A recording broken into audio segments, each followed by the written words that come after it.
Tusk. My God. I can't pick them in good conscience now. Tusk. Dude, what do you What got do you against guys this hero? What's What going on is with Tusk? what is this Tusk hatred right Ah, now?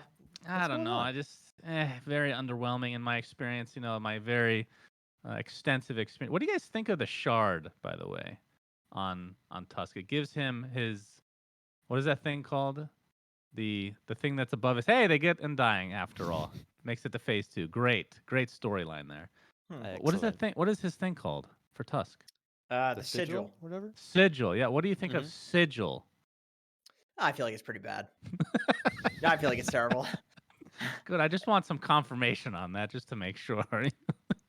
Yeah, I've not seen anybody use that thing effectively. It's about as useful as it was when it was a spell, which was not Yeah. very useful. Exactly. It's not like the open. I mean, I don't think anybody really gets the open wounds. At a certain point, you don't need anything on lifesteal when you have that much farm. But at least Exactly. it Yeah. feels good to get it. Bat Rider. Okay, I'm surprised that one. This feels like the most consistent pick so far, based on what we've seen in the DPC. Yeah, Bat Rider certainly has been getting a lot of mileage, has been quite flexible for teams, and has been kind of the point man for initiations and setup. And with the update, he's only gotten just a touch better. So I don't see any reason why he's not in the spotlight as much as he is. I think the picking this into the Earth Spirit and Undying makes a lot of sense too. You have two melee supports that you're going to completely dump on in lane if you put Bat Rider in either of the side lanes. So it doesn't really matter what the carry matchup is because like Bat Rider's just going to destroy the support. And the thing with this hero is that sure they nerfed his ancient damage, but the guy still does double damage to creeps with napalm. So like you're never going to get outlast hit and you can always cut waves and all you need is like 1 or 2 stacks of napalm and you're going to shred the wave. Nobody can deny you. They can't kill you before you kill the wave. Like Bat Rider just is like a farmer. He's a farmer now. He doesn't win lanes. I hear a lot of people say like Bat Rider wins lanes, but it's actually not true anymore. Like he doesn't dumpster lanes in terms of killing people. He just out farms you, and there's nothing you can do about it. Essentially, that's why he's super stable. I think. Okay, so they picked the counter. Yeah. Okay, This is fantastic. actually this is a bit risky though. Like I do think this new Ricky Battle Fury with the Ags. I think if you're giving him a ton of stuff to cleave in his tricks of the trade, that's pretty dangerous, man. Like it does so much damage. As long as there's 2 targets. Like Ricky looks bad in fights whenever there's just one guy that he's hitting. Whenever there's 2, it's like everything seems to get shredded in that little circle. Luckily, you So, can't cleave Tombstone, Jenkins. Just remember, very important fact, guys. You can't cleave gadgets. They actually call them gadgets still, don't they? Is that still a what they thing? do? No way. Like Tombstone's a gadget, Plague Ward is a gadget. Aren't they This wards? Well, wards are wards. That's not the same as a plague ward. Like I'm talking about Well, the type of unit it is that the way that mechanics work and whether it applies to certain things in the game. Those are gadgets. hmm. Unless this is like 10-year-old information. I Spreading don't know. out Like a fake remote news right mine, now. is that considered like a gadget at that point, I guess? That's a good. I don't know. Yeah. That you can't cleave off of it. Right? So I don't know. Keep that in I don't mind. know. But yeah, you're right. Uh, PLR. I mean, Ricky just feels. I'm not going to be picking them just to say this out loud, but Ricky feels really good against 3 out of these 4 heroes so far picked from Yeah. Undying.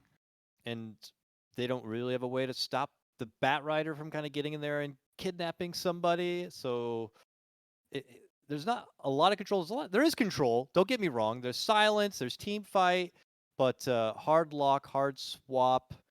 You know, immediate save unless it's a Earth Spirit with an Agnum Scepter. Those options aren't really there at the surface right now. This could still be a puck too.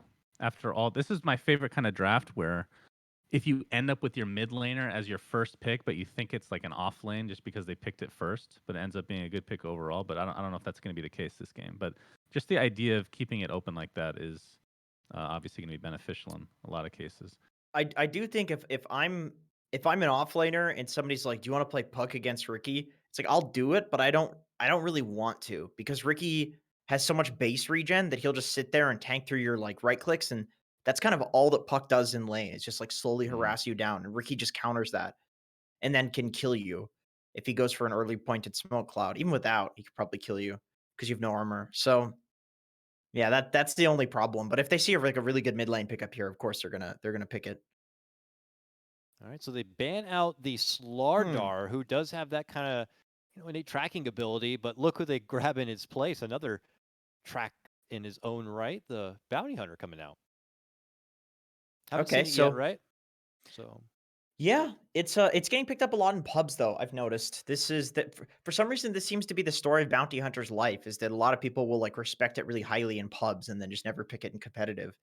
But this new track with the Ag Shard is ridiculously Broken. broken. The Yeah. fact that it just basically makes it the old track, which was considered ubiquitously broken, it's it's nice. Just counters the Ricky. It's really good against the Bat Rider too, because Bat's going to be trying to like skate through trees and stuff and grab people over cliffs. Good against the Sand King as well, actually, surprisingly. But the Sand King's good for the game against this PL, and then you put the Bat Rider mid.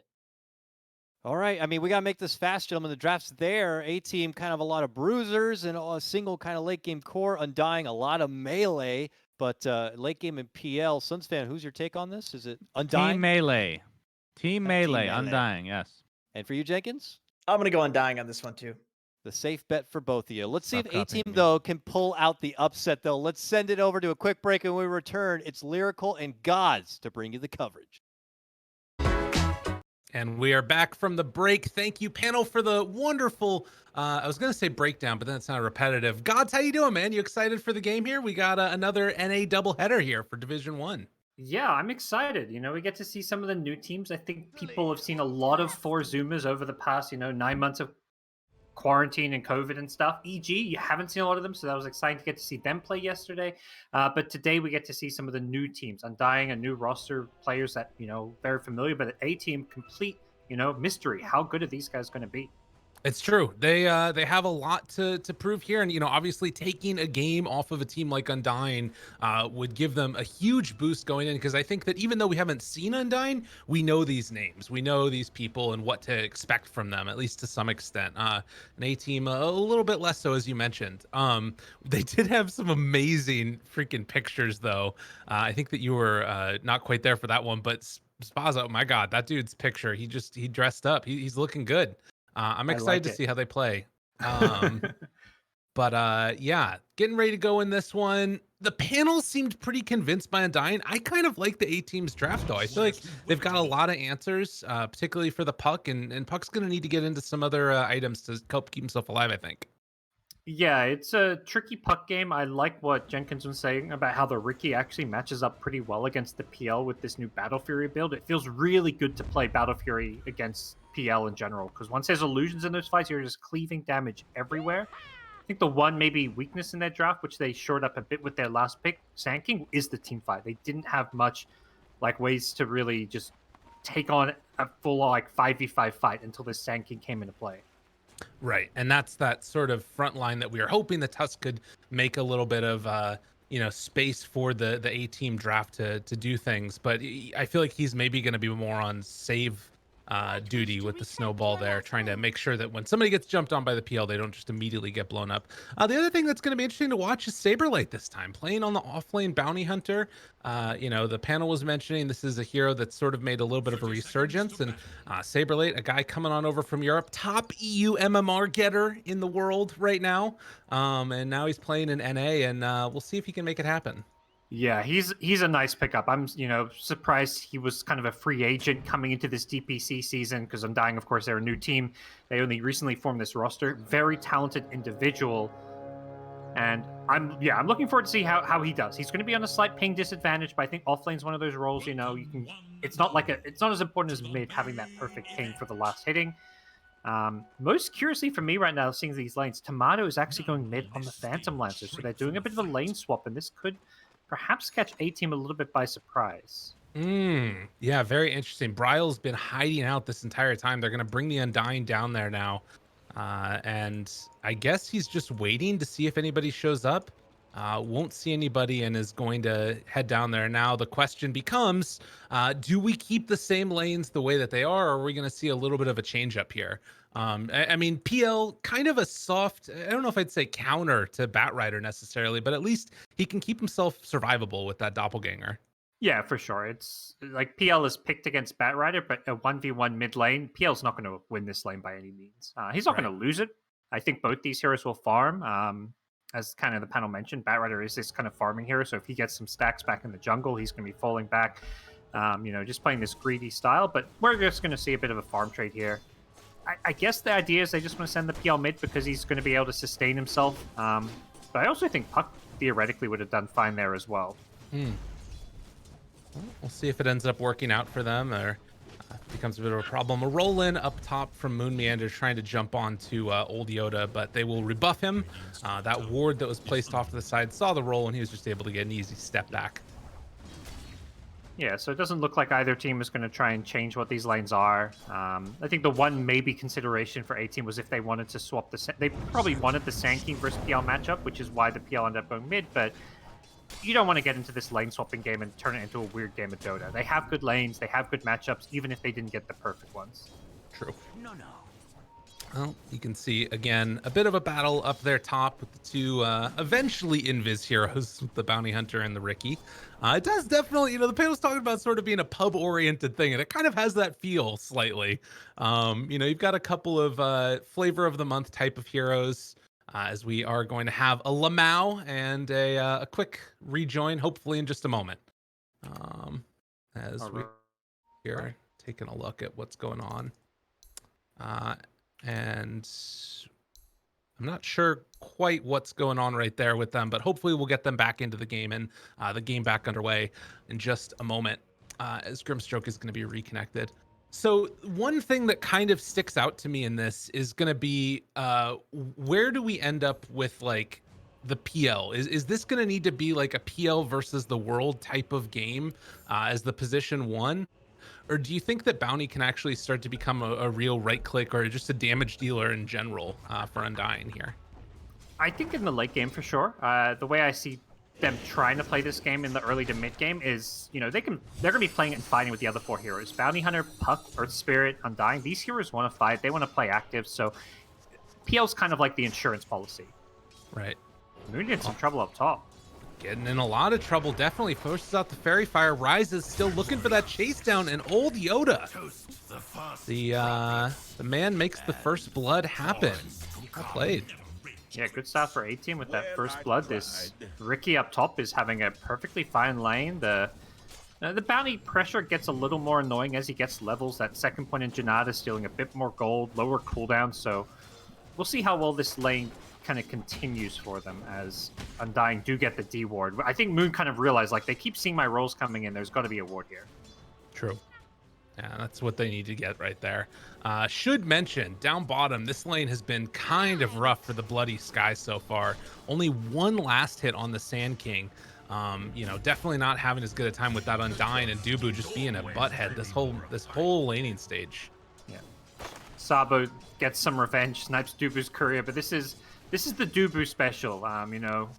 He plays pubs all day long, spamming the Undying, the IO, the few heroes. He loves to be the most annoying 5-position player to play against. Like every carry, anytime I watch carry players stream and they get Dubu on the team, they're just so happy. They're like, I've got Dubu, I'm going to win my lane. Totally, it's awesome. I mean, I think that this is one of those games where it's worth it to go back and watch just him and how he bullies back the Sand King while making sure that his carry gets a good time, because it's just sort of a clinic in it. And granted, it is an Undying against two strength heroes, so it was a really nice pickup for them in that later stage, but he's going to get gone on here a little bit.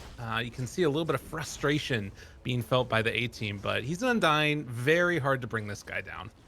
Yeah, a lot of just smaller clashes happening in these side lanes. Top lane, similar thing where both sides just throwing spells at each other, but there's a lot of sustain, a lot of regen.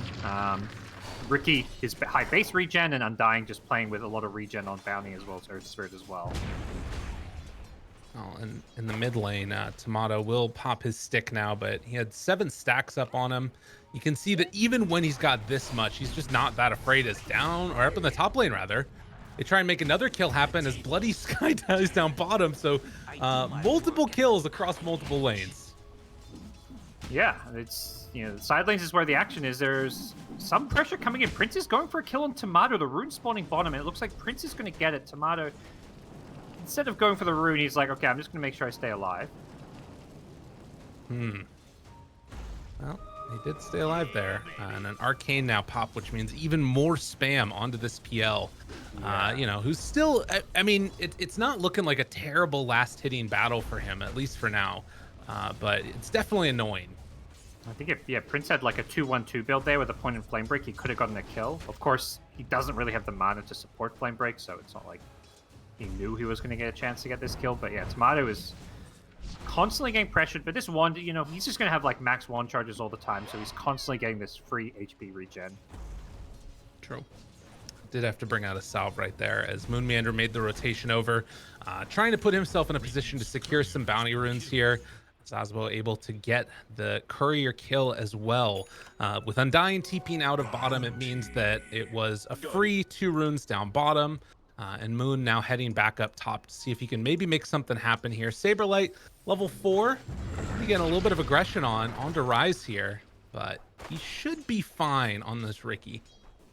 Yeah, I think the one thing that, as like an Earthspirit, you lane with a bounty hunter, you don't have much kill threat. Like, you can keep harassing them, but Ricky does well against these lanes that just keep poking and harassing you because of his high base regen. So, unfortunately, Bounty just not a hero with a huge amount of burst damage to pair with Earthspirit. Well, more trades going out right there as they're forcing back yet again Saberlight. And down bottom, more battles also for the runes. As the 5-minute mark comes over, Prince is going to get his bottle refilled, and they're going to try and secure another one if Dubu can for Tomato, since he's had kind of a rough time of it. And Invisrune picked up there, so nice sneak away there. Yeah, I think it's just important to stop back getting these runes, because PL's just going to look to farm. He's not going to rotate off this mid lane, but a Bat Rider who picks up like a haste rune, suddenly a haste rune Bat pretty much guarantees a kill somewhere on the map. He doesn't have to use it right away. He can TP to a side lane and gank. It creates an opportunity for a team to make a very aggressive move, and that's something you just got to keep denying. So I imagine we'll see a team continue to camp these runes. Ward drop down there mid is down bottom. You can see just the slayer of couriers. Zazbo makes it happen again. His 3rd courier. Man, courier's dying all over the place. What's going on here? You get another one. You got to make it happen. There's a bounty hunter Ricky game as well. Heroes that are also great at killing these couriers. Right. It's been neither of them that have been the ones doing it, though, which is a little bit awkward as well. So, again, very slow goings early on here, waiting for a rotation later, but it feels like it's just a farm fest for the moment. Bloody Sky now has 3 points up in the Sandstorm. The roll in, trying to find Brile, but they do have a stick, and well, now with Dust Out afterwards, they drop the coil. They're going to catch both these heroes. So A-Team just sticking around a bit too long in this bottom lane, get a little bit too fresh. Yeah, playing that far up when Puck has Dream Coil is just a very easy set for Brile, who hits 6 and immediately makes good use of the coil. And I think importantly, they get those earn charges as well. Moon Meander has a lot more playmaking potential in Earth Spirit once you get those charges, because you just have a little bit more damage output. True. Yeah, and this could be set up for a mid lane pressure as well. Zazbo's in the area. They're trying to go on to Prince right now. Lasso's going to be used. Does immediately get blown up, though. That was a lot of damage out. I think that was mainly Soul Rip coming from the Dubu. Yeah, the 3 points in Soul Rip. Obliterating him, and some good rotations. It's Moon Meander the Earth Spirit. He had a pretty quiet laning stage, but that's kind of a result of just the fact he was laning with a bounty hunter and had a PL mid. Like, there's literally no lanes for him to do anything on as an Earth Spirit, but once his teammates started getting some key levels, Puck hit 6, PL level 8, you know, just having 4 points in Phantom Rush, suddenly they're getting kills, and they're continuing to get kills with Moon up top. Jeez, this is a lot of damage. They already lose the Ricky. That's a track kill there. Trying to find more with old Yoda. They do have another earn charge in a second, and the roll through is going to secure it. Man, you're talking about it. As soon as this aggro starts turning up, it is a dangerous place for A-Team. They even let Saberlight get that 1 extra Janata hit off before securing the kill. Just doing all the little things. And suddenly they're top 3 net worth, all on the Radiant side, A-Team. You know, the lanes went even. It's just been the rotation. Moon Meander able to make a lot of plays around the map, and unfortunately for the Tusk, it just feels like he hasn't really had the same openings as the Earth Spirit. True. I mean, some of that also... Trouble bottom. Ooh. It's a coil off, though. And now they just lose the Ricky again. So it's not a problem at all right now for Undying, as they're going to maybe lose Bloody Sky as well. Tried to move in with Old Yoda to catch Bryle, but Bryle's still chasing. He's trying to get aggro here onto the Bloody Sky. Need to be careful about that turnaround Burrow Strike potential. Just misses off with that Stroke of Fate, and looking for the epicenter. It will not happen. Man, Team Undying just completely walloping here. Now trying to find the hit, is able to get it. It's not going to be enough though. And Bryle, I mean, he goes back in for Old Yoda. They're trying to find this kill. Meanwhile, the stun comes out. They take him down. All right, they salvaged something there. Oh God, what's happening there? Okay. I love it. Dude, watching Saberlight play, this guy just has no fear. He's diving a tower. Then another hero shows up. He's like, ah, screw it. I'm committed. Let's just keep fighting.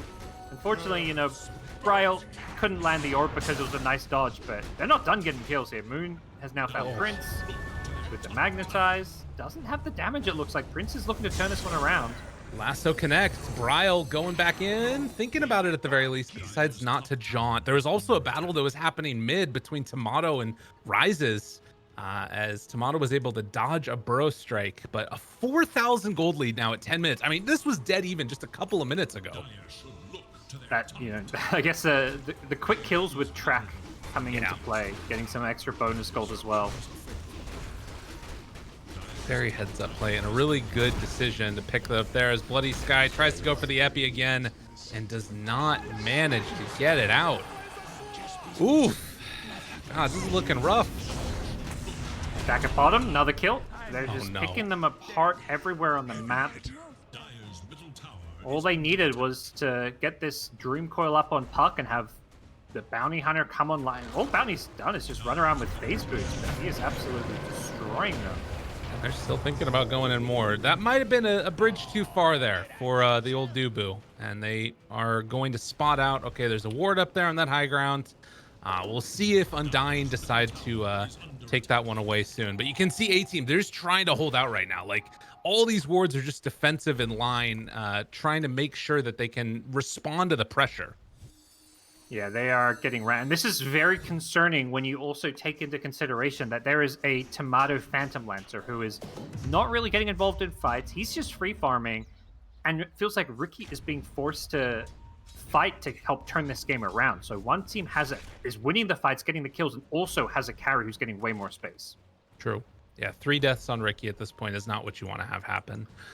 Saberlight scouting over by Rises yet again. They've got to let him get into that Battle Fury unobstructed. You can't just let the Ricky keep dying. Yeah.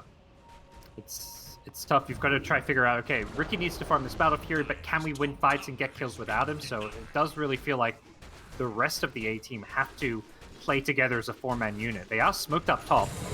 Okay. Oh no, it does hit. Okay, they're able to catch onto one now, trying to take down this PL. He's taking a lot of damage, does have that hood and all the stick charges as well. Doppelganger walks away. Coil is going to land onto both, snaps it immediately afterwards. Tusk is dead. They're falling one by one, and a track up on Bloody Sky is going to force him away as well. Yeah, Undying looked clean. Yeah, I mean, they were just kind of ready for it, it felt like. Like, Tomato had one hero behind him, and he's just like, you know, I've got Strength Treads, Hood, and Wand. He had so much survivability. He probably tanked, like, almost 2,000 damage there, but with all the magic resistance and the barrier, he just had so much health. And now they're just going to chase down Prince yet again. Bloody Sky trying to get into range. The Shuriken hit, and the Magnetize isn't going to be enough. I think that bat is dead. They're going to lose Prince. They're going to lose Moon. At least a bit of a turnaround here. Trying to do whatever damage that they possibly can to this Radiant team as Rises jumps into the midst of all of them, but he does not have the damage now. He's tracked up. Shuriken bounces around a couple more times, almost getting the kill. Bryle wants to finish off this Ricky desperately. Nowhere left to go. They take him down. 4 are dead. No mercy coming from Undying. They're picking them apart. Track kill after track kill. They just keep on fighting. Dubu keeping everyone alive with the soul rips. And man, like you say, Undying looking very, very clean here. They followed up with getting some towers. This bounty pick has looked fantastic. Just being a kind of semi-counter to these invis heroes, the Ricky as well as Sand, just making it so much easier to stay on top of them in these fights, and just allowing them to play this super aggressive style. Yeah. They're getting everything that they want right now, and as you said, the sort of cherry on top is going to be Tomato, who's now coming out with the diffusal blade done. Snowball is going to connect onto him, but I mean, there's no follow-up here. There's nothing at all. Tries to lasso, does get the Undying from Undying, but can they kill him? No, he's not dying, at least for now. Dubu tries to walk away. Oh, barely living. And now the coil and the turn. Bryle's there. They do leash up too. Is there any follow-up at all? Tomato will not be denied as he takes down Prince. And, well, Yoda, an afterthought, but an afterthought that will also die. Yeah, this is looking rough. 15-minute mark. There's going to be, I think, most of these bounty runes going the way of Undying as well. They know Bloody Sky's mid. Saberlight's already TP'd in. Gets the track. I think it's going to be leave him alone. What are you guys doing? They just keep running at him constantly. Oh my God, I think when the bounty comes out, you just got to prep for all-out aggression, right? Yeah, and it was tough because it came out so late in the draft. So it's like, okay, we're already committed to this lineup that kind of wants to fight in the mid game with this Sand King Batrider, but they were not ready for this kind of an onslaught. Well, impressive showing so far. And they are still going to just be forced out of their base. Yoda almost going down. The illusion gets the final touch. They won't be able to keep their Grimstroke alive. And ideally, you're playing against Bounty Hunter. Like, once you get to the mid game, you really want to start having those ways of dispelling track, especially on, like, the cores. But everyone's just so poor on the Dire side. They can't really get rid of the track easily. There's no Yules, there's no Lotus Orbs. And well, another track kill. Bloody Sky.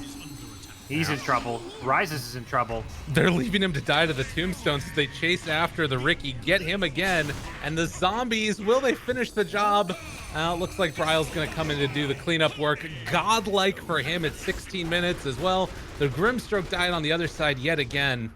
This team Undying is just looking like they are in full control, and I don't know. They came in with a plan and they executed it perfectly. Absolutely. And hats off to Jenkins. He called this Puck going to build a 4-staff. He's picked it up now as he will head his way top. Finds Prince. Can they kill him before the TP? Oh, looks like it was either canceled or whatever the case was. He ends up going down there. 20,000 gold lead right now. I think we're entering that kind of, you might consider calling GG pretty soon if you're a team. You know, I don't know where the comeback is. I don't think there is one, just because of, you know, these Undying players, they're veterans. They're not going to throw away this kind of a lead. Yeah. But they are going to look for one last team fight, perhaps. Roll in, Snowball to try and save. We'll get the Walrus punch out afterwards. It's a pretty good Soulbind. And they're doing a good chunk of damage with the Epicenter as well. But at the end, there's just too much heal coming out. That Soul Rip, and GG is called 17 minutes in. GoDz, you were correct. And so is the panel. Undying, a force to be reckoned with in North America. Oh boy, that was a statement. Yeah. I think, you know, definitely coming into the upper division, I think you look at a team and a few of the other teams as, you know, these teams are it's gonna be tough for them playing against the likes of Evil Geniuses, Quincy Crew and stuff. But to me, this game was a statement that Undying is one of the top dogs in North America. You know, A team's going to learn a lot from playing in this upper division. Right. Very, very unlikely we see them going through the major. But definitely Undying. I think all the other teams have to look at them and say, hey, these guys, they could threaten us. Totally. And particularly when you consider that it's like one game of a best of 3 against those top teams. That's all you need to win. Like, you don't need to win multiple times against them. You just need to be able to show up with like a really solid plan of how you want to deal with them. And I think that when they face each other throughout the course of the season is going to matter a lot. If you get a lot of footage on Undying, or if you get a lot of footage on EG, that's going to really favor that other team a lot. So I think scheduling is going to be important, and I'm looking forward to it. But for now, at the very least, we do still have another game to be played at the very least, maybe more of them in this series. But we're going to head to a quick break. And when we come back, we'll be hearing from the lovely panel. But now to a quick break.